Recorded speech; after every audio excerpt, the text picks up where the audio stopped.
कुछ ही दिनों पहले कच्चा बादाम फेम एक लड़की ने कहा था कि मुझे किसी अरबपति ने कहा कि मेरे साथ एक रात गुजार ले, मैं तुझे फॉर्च्यूनर गाड़ी दे दूंगा। और कुछ ही दिनों के बाद में ये लड़की स्वयं एक बहुत महंगी फॉर्च्यूनर गाड़ी के साथ में खड़ी हुई मिली। लेकिन ये जो लड़कियों को बिना टैलेंट के अपना जो शरीर दिया गया है उसको बेचने का जो आसान तरीका बता दिया गया है और जिस पर आज सोशल मीडिया पर काफी सारी दुकानें चल भी रही हैं, उन सब के पास में क्या है? उन सब के पास में है इससे बढ़िया तो कोई तरीका ही नहीं है कि आपके पास में टैलेंट तो है नहीं, अपने आप को लेटेंट बता करके पुरुषों की तरह गालियां देनी शुरू कर दो। बनते कौन है? आखिरकार उनको लाइक करता कौन है? आखिरकार उनकी द्विअर्थी बातों को, उनके क्लीवेजेस दिखाते हुए वीडियोस को, उनके मिनी स्कर्ट या फिर चड्डी विहीन वीडियोस को कौन लाइक करता है? कौन शेयर करता है? कौन उसके ऊपर कमेंट करता है? कौन उनको देख करके अपना डोपामिन रिलीज कर रहा है? पूरे समाज को चलाने के लिए ना स्त्री प्रधानता की आवश्यकता है, ना पुरुष प्रधानता की आवश्यकता है। आवश्यकता है तो मात्र केवल और केवल बैलेंस की। जिस प्रकार से दो पहियों वाली गाड़ी में ना तो लेफ्ट वाला पहिया प्रधान होता है, ना तो राइट वाला पहिया प्रधान होता है, दोनों के दोनों इक्वल होते हैं, दोनों की अपनी अपनी जिम्मेदारियां होती हैं, दोनों के ऊपर अलग अलग अपना अपना वजन होता है और इसी प्रकार से साथ साथ चलते हुए ये जीवन की गाड़ी चलती है।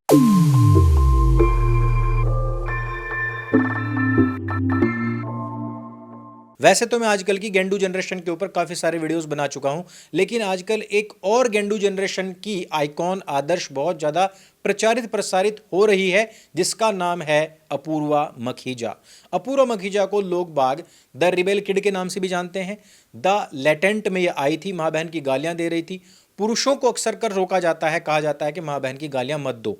हमें लगा था कि लड़कियां तो कम से कम नहीं देती होंगी, लेकिन भाई वो रिबेल ही क्या जो माँ बहन की गाली देकर के अपने आप को स्वयं गालीबाज सिद्ध ना कर दे। इससे बढ़िया तो कोई तरीका ही नहीं है कि आपके पास में टैलेंट तो है नहीं, अपने आप को लेटेंट बता करके पुरुषों की तरह गालियां देनी शुरू कर दो। महिला समाज के लिए आवाज भी उठाओ और महिला समाज को ही फिर गाली गलौज करके अपमानित करने का काम भी करो। पुरुष सोच ही रहे थे कि हम गाली देना बंद कर दें, लेकिन ये लड़की गाली गलौज को आम कर देती है। इससे पहले एकता कपूर ने अपने परिवार और परिवार के बाहर के सभी रिश्तों के साथ में शारीरिक संबंध बनाने को इतना ज्यादा नॉर्मलाइज कर दिया कि आज की तारीख में हम इसको हर जगह होते हुए देख रहे हैं। जिस प्रकार से सोशल मीडिया के माध्यम से, इंस्टाग्राम और टिकटॉक के माध्यम से स्त्री और पुरुषों के विषय में वीडियोस बनाए गए, कंटेंट बनाए गए केवल इसलिए कि उनको लग रहा था कि इससे लोगों का एंटरटेनमेंट होगा, वही चीजें आज नॉर्मलाइज होती जा रही हैं। अर्थात इस प्रकार के जो रिबेल किड्स होते हैं, इस प्रकार के जो सोशल मीडिया इन्फ्लुएंसर्स होते हैं, कंटेंट क्रिएटर्स होते हैं, ये लोगों में एंटरटेनमेंट के नाम पर जो कुछ भी गंदगी परोसने का काम करते हैं, कुछ समय के बाद में वही गंदगी समाज का न्यू नॉर्मल बन जाती है। आज की तारीख में ऐसे ऐसे अपराध हो रहे हैं जिनकी हमने कभी कल्पना तक नहीं की थी। ये क्या है? समाज में टॉक्सिक कंटेंट को भी नॉर्मलाइज कर दिया गया है, बच्चों में डिस्ट्रैक्शन को भी नॉर्मलाइज कर दिया गया है और माँ बाप तक ये सोच रहे हैं कि अरे यार फोन में तो बच्चे को लगना ही है, खाना खाएगा तो फोन तो देखेगा ही, अरे वो इतनी घंटे से पढ़ रहा था अब उसको फोन देख लेने दो। ये सारी चीजें हो रही हैं। इसी बीच अपूर्वा मुखर्जी का एक और बयान आता है। वो कह रही है कि लड़कियों को अपनी सेक्सुअलिटी को मोनेटाइज करना चाहिए, अर्थात उनको अपने को बेचना चाहिए, पैसा कमाना चाहिए।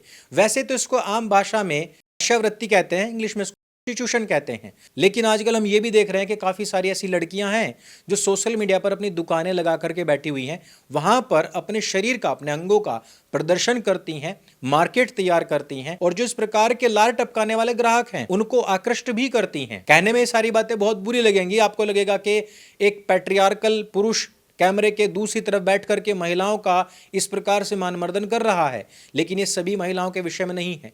जो इज्जतदार महिलाएं हैं उनको मेरी बात भी अच्छी लग रही होगी, लेकिन दूसरी तरफ जो इस प्रकार की लड़कियां हैं वो कर क्या रही हैं? उन्हीं सेक्सुअल ऑर्गन्स को थिरकाना, उन्हीं सेक्सुअल ऑर्गन्स को जानबूझ करके दिखाना, उन्हीं को मटकाना और उन्हीं से संबंधित द्विअर्थी बातें करना। ये सब चीजें क्या हैं? छोटे कपड़े पहन करके कंटेंट बनाना और बाद में पूरा समाज ये कहने लग जाए कि उसके कपड़े छोटे नहीं बल्कि आपकी सोच छोटी है। ये कहना आपका उस बेचारी अपूर्वा मुखर्जी की फैन की दुकान पर लात मारने के बराबर है। और ऐसा नहीं है कि ऐसा हुआ नहीं है। कुछ ही दिनों पहले कच्चा बादाम फेम एक लड़की ने कहा था कि मुझे किसी अरबपति ने कहा कि मेरे साथ एक रात गुजार ले, मैं तुझे फॉर्च्यूनर गाड़ी दे दूंगा। और कुछ ही दिनों के बाद में ये लड़की स्वयं एक बहुत महंगी फॉर्च्यूनर गाड़ी के साथ में खड़ी हुई मिली। अब अगर हम दोनों बातों को मिलाएं तो क्या समझ में आता है? क्योंकि YouTube और Facebook की तरह इंस्टाग्राम पर वीडियो अगर आप अपलोड करते हैं तो वहां से आपको डॉलर्स नहीं आते भाई। और ऐसा भी नहीं है कि हर एक लड़की फेमस ही हो जाए कि उसके पास में बड़े बड़े ब्रांड्स आ रहे हैं कि वो उनको इंडोर्स कर रही है, वो उनका ऐड कर रही है और वो वहां से पैसे कमा रही हो। बहुत सारे तो ऐसी ही लड़कियां हैं जो बहुत स्ट्रगल कर रही हैं लेकिन पहुंच कहीं नहीं पा रही हैं। ऐसे में Apurva Mukherjee, the rebel kid और इस प्रकार की जितनी भी टैलेंट विहीन तथा कथित लेटेंट लड़कियां हैं उनके लिए आदर्श वाक्य बन जाता है। लेकिन मैं पुरुष समाज से एक बात कहना चाहता हूं कि आखिरकार उनके ग्राहक बनते कौन हैं? आखिरकार उनको लाइक करता कौन है? आखिरकार उनकी द्विअर्थी बातों को, उनके क्लीवेजेस दिखाते हुए वीडियोस को, उनके मिनी स्कर्ट या फिर चड्डी विहीन वीडियोस को कौन लाइक करता है? कौन शेयर करता है? कौन उसके ऊपर कमेंट करता है? कौन उनको देख करके अपना डोपामिन रिलीज कर रहा है? किन के दिमाग में ये वीडियोस रात दिन चलती रहती हैं? इन वीडियोस को देख करके किन के शरीर में तनाव पैदा होता है? पुरुषों के ही ना। पुरुषों के पास में इस प्रकार का कोई टैलेंट नहीं है कि वो अपनी सेक्सुअलिटी को जाकर के कहीं मोनेटाइज करा सके, वहां से पैसा कमा करके दूसरी तरफ अपूर्वा मुखर्जी को आदर्श मानने वाली किसी लड़की के टैलेंट पर वो पैसा खर्च कर सके। पुरुष के पास में एक ही टैलेंट है, वो है उसका अपना बाहुबल, वो है उसका अपना दिमाग का बल। वो जाएगा, वो समाज के अंदर जाएगा, मेहनत करेगा, मजदूरी करेगा या ऑफिस में जाकर के काम करेगा, पैसा तभी कमा पाएगा। उसके पास आने वाली मनी काफी हार्ड मनी है। लेकिन ये जो लड़कियों को बिना टैलेंट के अपना जो शरीर दिया गया है उसको बेचने का जो आसान तरीका बता दिया गया है और जिस पर आज सोशल मीडिया पर काफी सारी दुकानें चल भी रही हैं, उन सब के पास में क्या है? उन सब के पास में है एक इजी मनी। और वो इजी मनी उनके लिए है लेकिन आपके लिए तो एक हार्ड मनी थी। आपका हार्ड टाइम आप इनका सॉफ्ट टारगेट बनते हुए स्पेंड करते हैं। मैं कहता हूं बर्बाद करते हैं, अपना पैसा बर्बाद करते हैं, अपनी बौद्धिक क्षमताएं बर्बाद करते हैं, आप अपनी शारीरिक क्षमताओं को भी बर्बाद करते हैं। तो अगर आपको इनको ढंग से रोकना है तो आपको क्या करना होगा? आपको इस प्रकार के कंटेंट बनाने वाले प्रत्येक कंटेंट क्रिएटर का बहिष्कार करना होगा। क्योंकि पुरुषों, तुम्हारे पास में क्लीवेजेस नहीं है कि तुम बनियान पहन करके चंद्रशेखर रावण की तरह अपने क्लीवेजेस दिखा सको। तुम उसकी तरह ऐसे दिल भी नहीं बना सकते, एकदम चूटिया ही लगोगे। ये तुम्हारा निश है ही नहीं। तुम छोटे कपड़े पहन के अपना पिछवाड़ा मटका कर लोगों को आकर्षित नहीं कर सकते। तुम क्या कर सकते हो? तुम एक पुरुष हो, पुरुषार्थ ही तुम्हारा धर्म है और उस पुरुषार्थ को करने में अपना ध्यान लगाओ। बहुत सारे कंटेंट क्रिएटर्स ऐसे भी हैं जिनकी मूछ दाढ़ी है पर लिपस्टिक लगाकर साड़ी पहन करके ठुमके लगा रहे हैं, स्त्रियों के साथ में ऐसे ऐसे वीडियोस बना रहे हैं कि स्वयं स्त्रीण हो रहे हैं, लेकिन यह आपकी पहचान नहीं है। पहली बात तो अगर पुरुष हो तो पुरुषार्थ का सम्मान करना शुरू कर दो। अगर पुरुषार्थ का सम्मान करते हो तो उससे जो हार्ड मनी आपको मिलेगी आप उसकी इज्जत स्वयं ही करोगे। अगर आप उस पैसे की इज्जत कर रहे हो तो इस प्रकार की जितनी भी वेश्याएं इस समय सोशल मीडिया पर उतरी हुई हैं, सब की सब स्वयं ही बरसात के बीतने के बाद मशरूम की तरह नष्ट हो जाएंगी।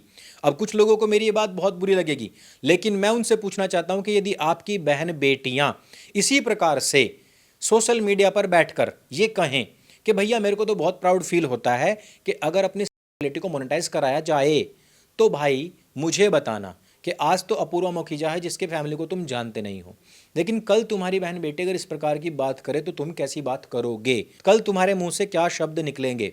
अब यहां पर मुझे कुछ महिलाएं भी कोस सकती हैं और कह सकती हैं कि पुरुष प्रधान समाज है, ये पैट्रियार्कल मिसोजिनिस्ट व्यक्ति बैठा हुआ है, इस कारण से इस प्रकार की बात कर रहा है, इसको नहीं पता है कि महिलाओं के ऊपर क्या क्या गुजरती है। तो भाई मैं ये भी बता दूं कि बहुत सारी महिलाएं, मैं कह रहा हूं मैक्सिमम महिलाएं ऐसी हैं जो अपनी हार्ड मनी से अपने घर चला रही हैं, या फिर जिनके पति उस हार्ड मनी को कमा कर लाते हैं तो उसको बहुत ही सलीके से खर्च करती हैं, और वो इस प्रकार की वेश्याओं जैसी बात करने वाली लड़कियों का हमेशा बहिष्कार करती हैं। लेकिन अगर आपको लगता है कि पुरुष प्रधान समाज है इसलिए इस प्रकार की बात मैं कह पा रहा हूं, तो मैं तो पुरुषों से कहना चाहता हूं कि कुछ समय के लिए इस पूरे के पूरे समाज को स्त्री प्रधान बना देना चाहिए। आप लोग घरों में बैठो, बच्चे पालो, सब्जी बनाना, रोटी बनाना यूट्यूब से सीख लो। कुछ दिन हो सकता है कि जिस प्रकार से आपकी नई नई आई बीवी ने आधे घंटे यूट्यूब देख करके 2 मिनट नूडल्स कैसे बनाए जाते हैं वो सीखा था, और शुरुआत में आपको वो जला हुआ जहर खाना भी पड़ा था, कम से कम उससे अच्छा तो तुम यूट्यूब पर देखकर बना ही लोगे। घर में बैठोगे तो वेब सीरीज और फिल्में देखने का अच्छा मौका भी मिल जाएगा। एक अच्छी सी आया लगा लो तो कम से कम झाड़ू पोछा, बर्तन और कपड़े से निजात मिल जाएगी, वही जो तुम्हारी सैलरी से फिलहाल भी पैसे लेकर जाती है, ताकि तुम्हारी पत्नी को वो सुविधाएं मिल सकें। बच्चों के साथ में रहोगे तो कम से कम उनकी परवरिश कर पाओगे। अगर तुम्हारे लड़के हैं तुम्हारे साथ रह रहे हैं तो उनको भी पुरुषार्थ क्या है, पुरुषत्व क्या है, ये सिखा पाओगे। महिलाओं को ही बाहर निकलना चाहिए, ऐसा कुछ समय के लिए टाइम बाउंड कर देना चाहिए, खास तौर पर शहर की महिलाओं के लिए। गांव की महिलाएं ना मेरी वीडियो देखती हैं और ना ही सोशल मीडिया से उनको बाल भर फर्क पड़ता है। अब शहर की महिलाओं को लेकर के शहर को इमेजिन कीजिए। कैब, ऑटो, बस, ट्रक, ये सारी की सारी महिलाएं चला रही हैं। ट्रेन महिलाएं चला रही हैं, मेट्रो महिलाएं चला रही हैं। इस समय पर महिलाएं गाड़ियां लेकर के बाहर निकल रही हैं, ऑफिस जा रही हैं। मैं कह रहा हूं कि 4-5 दिन के अंदर आधी आबादी समाप्त हो जाएगी, क्योंकि इतने ज्यादा रोड एक्सीडेंट होंगे, इतने ज्यादा रोड रेज होने वाली है। आधी आबादी वहीं सड़क पर समाप्त हो जाएगी। उसके बाद में हर एक पुलिस, आर्मी, फोर्स, हर जगह पर महिलाओं को लाइए, क्योंकि पुरुष प्रधान इसी कारण तो है क्योंकि पुरुष ही हर जॉब कर रहा है। महिलाओं को घर में रखा जाता है, उनको बाहर निकलने का मौका ही नहीं दिया जाता है। इसी कारण से तो पुरुष प्रधान और स्त्री प्रधान के बीच की लड़ाई है। वही खाई हम कुछ दिनों के लिए समाप्त कर देते हैं। बची हुई आबादी ऑफिस में जाने के बाद में लड़ाई झगड़े करके मर जाएगी। मैं झूठ नहीं बोल रहा हूं। अगर किसी भी महिला ने दूसरी महिला के सेम सैंडल देख लिया, अपने से सेम ड्रेस देख ली, या सेम मेकअप देख लिया, या सेम हेयर स्टाइल देख लिया, ऑफिस में काम नहीं होगा। सबसे पहले होगा वहां पर वर्ल्ड वॉर 3। एक दूसरे के चुंडे पकड़े जाएंगे, एक दूसरे को पंखे से ज्यादा स्पीड से घुमा घुमा कर फेंका जाएगा। जब ये सब कुछ हो गुजर चुकेगा, उसके बाद में समाज अपने आप ही पटरी पर आ जाएगा। झगड़े अपने आप ही समाप्त हो जाएंगे। लोगों को अपने आप ही पता लग जाएगा कि पैसा कैसे कमाया जाता है। वो पुरुष जिसको हम घर में आकर के गाली दे देते हैं, वो बाहर कितनी गालियां ऑलरेडी खाकर आता है। अपने घर में बैठ करके हम तो 1000 बात बना लेते हैं, लेकिन बाहर काम करने वाले को स्वयं पता होता है कि वो कितना जहर जो समाज के द्वारा उगला जाता है वो खाकर आता है। और ऐसा नहीं है कि महिलाएं इस बात को नहीं जानती हैं।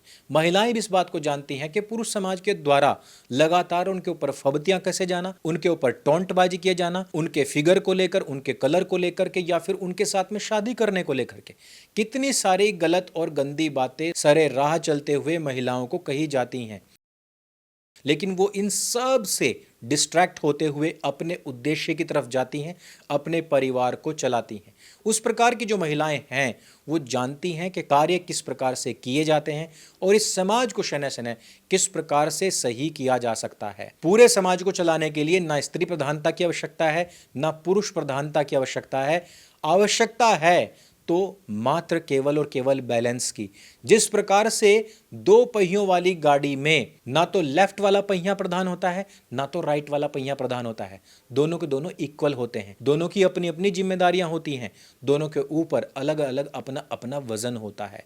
और इसी प्रकार से साथ साथ चलते हुए ये जीवन की गाड़ी चलती है। लेकिन जिन महिलाओं को लगता है कि समाज पुरुष प्रधान हो चुका है, या फिर समाज तो हमें लस्ट की निगाह से देखता ही है, हमें तो अपनी को मोनेटाइज कर लेना चाहिए, उस प्रकार की जो विचारधारा है, इसके ऊपर कुठाराघात करने हेतु सर्व समाज को एकत्रित होना पड़ेगा। इस वीडियो में सिर्फ इतना ही। अगर आपको इस प्रकार का कॉन्स्टिट्यूशन अच्छा लगता है तो कृपया अपने घर में अप्लाई करके अवश्य देखें। और जो स्त्री प्रधानता, पुरुष प्रधानता की बात करते हैं और उन्होंने अगर ये वीडियो अंत तक देख लिया है तो हमारी बात से कितने सहमत हैं, हमें नीचे कमेंट करके भी बता सकते हैं। वीडियो अगर आपको अच्छा लगा है, जानकारी से भरपूर लगा, इसको सबके साथ में शेयर अवश्य करें। मेरे संग बोलिए सत्य सनातन वैदिक धर्म की जय। जय हिंद, वंदे मातरम।